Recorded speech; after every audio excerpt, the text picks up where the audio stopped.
अब जो है वो फैमिली व्लॉगिंग नहीं करेंगे। मेन वजह दीन थी, इस्लाम से बहुत दूर हो रहा था। मैं डर गया था, ठीक है, मैं डर की वजह से आया इस चीज़ में कि मैं ये ना बोलूँ जब मेरे पे टाइम है तो एक और मौका दे दे, इसके बाद मौका तो मिलना नहीं। इसलिए मैं चाहता हूँ मैं अपनी तरफ से पूरी तैयारी के साथ जाऊँ। अस्सलाम वालेकुम नाजरीन, मैं हूँ आपकी मेज़बान फ़ाइका राना और आप देख रहे हैं नई बात डिजिटल। नाजरीन, हमारे साथ आज असद मौजूद है जो कि सबसे पहले तो इस वजह से फ़ेमस हुए थे कि पाकिस्तान का सबसे यंगेस्ट कपल कहलाते हैं, और दूसरा जो है वो ये फैमिली व्लॉगिंग करते हैं।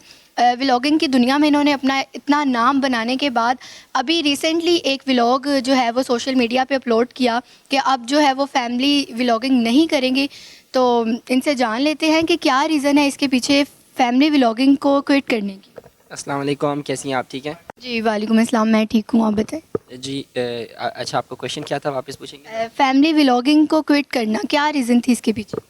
रीज़न यही थी कि जो चीज़ नहीं ठीक उसको हम कितना डिफेंड करें। और तो फाइनली मैंने फिर डिसीजन लिया, मैंने बोला नई चीज़ जो ठीक, तो एक ना एक दिन तो फ़ैसला लेना था। तो मैं किस तरफ जा रहा था, तो मेन वजह दीन थी, इस्लाम था, क्योंकि इस्लाम से बहुत दूर हो रहा था। क्योंकि जितना फैमिली व्लॉग मैं कर रहा था उतना ज़्यादा जो है ना उसके अंदर मैं यूट्यूब के अंदर घुस रहा था, तो मैं इस्लाम से बहुत दूर हो रहा था। तो फिर एक दिन फ़ैसला लिया, मैंने बोला फाइनली अब नहीं, क्योंकि इस्लाम से आगे तो कुछ भी चीज़ नहीं है। तो फाइनली मैंने फिर फ़ैसला लिया कि नहीं, अब और नहीं करना। अच्छा, 3 साल पहले आपने व्लॉगिंग स्टार्ट की थी, तो मुश्किल नहीं आई इसको छोड़ते हुए? और कोई तो रीज़न होगी ना कि इस बेस पर आपने एक, इस्लाम बहुत बड़ी बात है, लेकिन कोई चीज़ आपके सामने आती है, ऐसा कोई हादसा पेश आता है तो ही बंदा इस चीज़ से पीछे हटता है। बंदा जो है ना इस्लाम में दो चीज़ों से आता है, ठीक है। एक तो आता है कि वो बहुत डर जाता है कि आखिरत को, उसको आखिरत का पता चल जाता है कि आखिरत हकीकत है। क्योंकि जो भी कुरान मजीद में लिखा हुआ है 1400 साल पहले, वो कितनी चीज़ें अभी पूरी हो रही हैं। तो जो अजाब वगैरह लिखी है, जो होना है, जो नमाज़ें नहीं पढ़ते, ठीक है, जो इस्लाम से दूर है, तो वो लिखा हुआ है वो भी एक टाइम पे होना है। तो ये चीज़ें जो है ना काफ़ी लोग, हम लोग भूल गए हैं इस बारे में, ठीक है।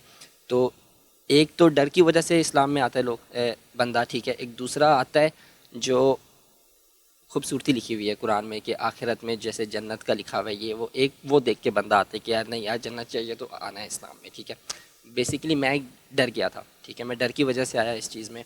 तो मुश्किल तो काफ़ी हुई ज़्यादा मुझे, क्योंकि ऑब्वियसली 3 साल से था और मेरा काफ़ी अच्छा जा रहा था यूट्यूब, अल्हम्दुलिल्लाह से बहुत अच्छा जा रहा था। तो फ़ैसला काफ़ी ज़्यादा मुश्किल था, मगर एक ना एक दिन लेना था। तो मैंने बोला क्यों उसका वेट करूं, क्योंकि इंसान को नहीं पता उसका टाइम कब आ जाए। टू बी ऑनेस्ट, नहीं पता कल आ जाए, अभी शाम में आ जाए, कुछ पता नहीं है, ठीक है। तो इसलिए फिर हम लोग तैयारी भी नहीं हम लोग ने की हुई। तो उसके बाद फिर जब मैं बेसिकली असल में ये चाहता था कि मैं ये ना बोलूँ जब मेरे पे टाइम है तो एक और मौका दे दे, उसके बाद मौका तो मिलना नहीं। तो इसलिए मैं चाहता हूँ मैं अपनी तरफ से पूरी तैयारी के साथ जाऊँ ताकि सेटिस्फाइड होके जाऊँ। टू बी ऑनेस्ट, ये सारा जो है ना मेरा फ़ैसला था। अच्छा, आपने जब वीडियो अपलोड की उसमें ऐलान कर दिया कि मैं आपसे फैमिली व्लॉगिंग नहीं करूँगा, तो फिर घर वालों का क्या रिएक्शन था? ख़ास तौर पर आपकी वाइफ, हमारी भाभी निम्रा का क्या रिएक्शन था? निम्रा काफ़ी ज़्यादा सपोर्टिव शुरू से है मेरे साथ, और इस बार भी उसने काफ़ी ज़्यादा सपोर्ट किया। तो मैंने उससे कोई फ़ैसला या मशवरा नहीं लिया, टू बी ऑनेस्ट। मैंने उससे पूछा नहीं कि मैं ये सोच रहा हूँ, मैंने एकदम से फ़ैसला ले लिया और मैंने वीडियो बना दी, व्लॉग बना दिया। तो मैंने जो है ना, जब मैंने व्लॉग बना दिया, तो जब मैंने यूट्यूब पे वीडियो अपलोड की, तब निम्रा ने जो है ना मेरी वीडियो देखी, तो तब उसको पता चला। तो उसने फिर भी मुझसे कोई बात नहीं की, उसने खुद जो है ना अपना इंस्टाग्राम वगैरह सब पकड़ा, तो सब कुछ जो है ना खुद डिलीट कर दिया। तो निम्रा काफ़ी सपोर्टिव है और रही है इस बार भी, इस फैसले में भी। ठीक हो गया। और घर वालों का क्या रिएक्शन था? घर वाले तो बहुत खुश थे, अम्मी बहुत खुश थी ज़्यादातर, क्योंकि अम्मी बहुत ज़्यादा इस तरफ थी, अम्मी तो बहुत ज़्यादा खुश थी, अब्बू बहुत ज़्यादा खुश थे। तो घर वाले तो बहुत ज़्यादा खुश हुए मेरे। तो खुश हो गए मतलब पहले कोई मतलब जब आप व्लॉगिंग करते थे ना खुश थे?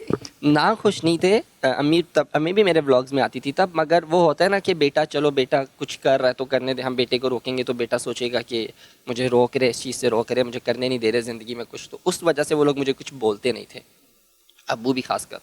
तो वो बोलते थे चलो जो कर रहा है खुद करने दे, मसला नहीं है। तो जब मैंने फ़ैसला लिया, फिर उनकी दिल की खुशी निकली, पता चला है कि अब दिल से खुश हैं वो लोग। ठीक हो गया। अच्छा, तो जो फैंस हैं आपके, वो तो नाराज़ ही होंगे, ऐसे कोई मैसेजेस वगैरह, कमेंट्स वगैरह आते रहे हैं उस व्लॉग के बाद कि आप स्किप ना करें, और फिर जी, मैसेजेस मुझे आए हैं, कमेंट्स आए हैं काफ़ी कि आप मत छोड़ें, ये वो पर्दे में ले आएँ, क्योंकि ज़ाहिर सी बात है पर्दे में आ सकती है निम्रा, ठीक है, वो मसला नहीं है। इस्लाम भी उसकी इजाज़त देता है कि आप अपने बाल छुपा लो, अपने हाथ कवर कर लो, ठीक है। निकाब निकाब फ़र्ज़ नहीं है, मगर निकाब करके भी वो आ सकती है। मगर मैं चाहता था कि अगर मैंने एक बॉयकॉट किया है, एक फ़ैसला उठाया, तो मैं उस पर पूरा उतरूँ। मैं यही ना बोलूँ कि ओके वो निकाब वगैरह में हिजाब में आ रही है, एक ही साइड पे कर दूँ, ठीक है। तो फैंस ने कमेंट्स किए थे कुछ ने, मगर बाकियों ने, उन्होंने भी बहुत सपोर्ट दिखाया मुझे, और इतना ज़्यादा मुझे प्यार दिखाया उन्होंने कि अब पता चल रहा था कि अब जो है ना दिल से रिस्पेक्ट आ रही है। सबसे पहले तो आपने पाकिस्तान में सबसे जो कम एज में शादी करके फैंस का जो दिल जीत लिया था, तब भी एप्रिसिएशन मिलती रही थी और अब भी ऐसा फ़ैसला लिया कि एप्रिसिएशन तो बनती है। अच्छा, लेकिन अगर अर्निंग की बात की जाए तो आपको जो है वो व्लॉगिंग से बहुत सारा अर्न हो रहा था, तो अब आपने आगे क्या सोचा? मैंने जो है ना साथ में अपना ई-कॉमर्स का ब्रांड मैंने शुरू किया था। वो शुक्र अल्हम्दुलिल्लाह से मैंने 2 मंथ्स पहले शुरू किया है, दिसंबर में या नवंबर में, अक्टूबर में शुरू किया, 2-3 महीने हुए हैं, ठीक है। तो वो चल रहा है साथ साथ। तो शुक्र अल्हम्दुलिल्लाह, कभी ऐसा नहीं है कि फ़ाइनेंशियली कोई मसला होगा मुझे, अल्हम्दुलिल्लाह ऐसी कोई बात नहीं है, ठीक है। तो यूट्यूब, हाँ, एक बड़ा फ़ैसला था मेरा, काफ़ी जो है ना फ़ाइनेंशियली सपोर्टिव था यूट्यूब, काफ़ी ज़्यादा मुझे रेवेन्यू मेरा जनरेट होता था, अर्निंग थी काफ़ी ज़्यादा। मगर अब ज़ाहिर सी बात है, टेम्परेरी दुनिया है ना, तो इसके पीछे कितना भागोगे, फ़ायदा नहीं है। जो ना ख़त्म होने वाली दुनिया, उसकी मैं अब तैयारी कर रहा हूँ। ठीक हो गया। अच्छा, लोग जो है ना वो एक कंटेंट के लिए आपको देख रहे होते हैं, जैसे आपका फैमिली कंटेंट था तो उसके लिए आपको देखते थे, तो आपको इस चीज़ का डर नहीं है कि वो मेरी फ़ैन फॉलोइंग कम ना हो जाए? मैंने जब ये फ़ैसला लिया था ना, मैंने दिमाग में ये सोचा था कि मैं 5-6 महीने तो जो है ना मैं भूल जाऊँ कि मैं यूट्यूब छोड़ रहा हूँ। तो ये सोच के मैंने फ़ैसला लिया था। तो अगर मेरे व्यूज़ कम भी होते हैं ना, मुझे कुछ बुरा नहीं लगेगा, क्योंकि जो सोच के मैंने फ़ैसला लिया था ना, वो तो उससे भी बुरा था कि मैं करूँगा ही नहीं। मगर स्टिल अभी मैं थोड़े थोड़े, मुझे सब ने बोला नहीं आप अकेले बनाओ व्लॉग्स, ऐसे मत करो, एकदम से छोड़ो मत, फैमिली को मत लाओ, अपना बनाओ, अपने बेटे के साथ बनाओ। तो मैंने बोला ठीक है। तो फिर मैं उसके साथ अभी बना रहा हूँ, 2-3 वीडियोज़ अपलोड की हैं, अच्छे व्यूज़ आए हैं अल्हम्दुलिल्लाह से, लोग प्यार दिखा रहे हैं, और ज़्यादा जो है ना ज़्यादा प्यार दिखा रहे हैं अल्हम्दुलिल्लाह से। तो नहीं है मसला, मुझे अगर गिर भी जाते तो कोई मुझे मसला नहीं है, क्योंकि जो मैंने रास्ता चुना है मैं उसमें बहुत दिल से सुकून में हूँ मैं। बिल्कुल, अल्लाह आपको इस रास्ते में कामयाब करे। और आप मैसेज क्या देना चाहेंगे जनरेशन को आज वाली, क्योंकि आजकल जो टिकटॉक पे देखा जा रहा है, नाच गाना हो रहा है, मतलब किसी को भी आखिरत की फ़िक्र नहीं। जी, बस मैं यही बोलूँगा जैसे मुझे अल्लाह ने हिदायत दी, क्योंकि मैं अभी किसी को क्रिटिसाइज़ नहीं कर सकता, क्योंकि पहले मैं भी ऐसे ही था, टू बी ऑनेस्ट। मैं भी टिकटॉक्स बनाता था, यूट्यूब पे फैमिली व्लॉगिंग करता था, तो मैं किसी को क्रिटिसाइज़ नहीं कर सकता कि वो लोग गलत कर रहे हैं। जैसे मुझे अल्लाह ने हिदायत दी, अल्लाह उनको भी हिदायत दे। बस ये बोलूँगा यूथ को कि जो दुनिया है ना, ये ज़िंदगी बस टेम्परेरी है। आप खुद सोचें, आपको नहीं पता आपने कब चले जाना है, ठीक है। तो आप मेहमान हो इस दुनिया में, ये आपका, बेशक आप, ये हम अपने घर पे बैठे हैं अभी, मगर ये हमारा घर नहीं है, ठीक है। हम मेहमान हैं इस दुनिया में। तो ये हमें सोच के चलना चाहिए कि हम बस दुनिया में कुछ दिन के लिए हैं, जो हमारा असल घर है हमने उधर जाना है, हमने उसकी तैयारी करनी है। अच्छा, हमें आप ये बताएँगे कि आपकी लाइफ़ में कितना चेंज आया है व्लॉगिंग से, मतलब व्लॉगिंग करते वक़्त क्या था और अब जो व्लॉगिंग छोड़ी है तो उसमें क्या चेंज? बहुत ज़्यादा चेंज आया है, मैं बहुत सुकून में आया हूँ टू बी ऑनेस्ट, क्योंकि फैमिली व्लॉगिंग करता था, डेली मुझे व्लॉग अपलोड करना होता था, डेली व्लॉगिंग थी मुझे, महीने में मुझे 30 व्लॉग अपलोड करने हैं, एक दिन में हर व्लॉग मुझे अपलोड करना है। तो जब भी सो के उठता था टेंशन रहती थी, क्या कंटेंट बनाऊँ, क्या करूँ।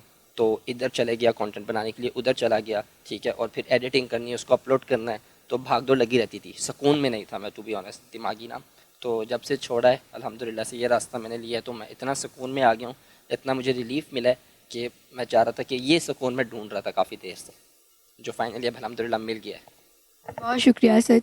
Thank you so much. जी नाज़रीन, तो हमारे साथ असद मौजूद थे जो कि फ़ैमिली व्लॉगिंग क्विट कर चुके हैं और आगे जो है वो आखिरत का सोच रहे हैं। अल्लाह इनको जो है वो कामयाब करे इसी रास्ते पर, और दूसरे जो लोग हैं आजकल की जनरेशन है उनको भी हिदायत दे। इसी के साथ अपनी मेज़बान फ़ाइका राना को दे इजाज़त। अल्लाह हाफ़िज़।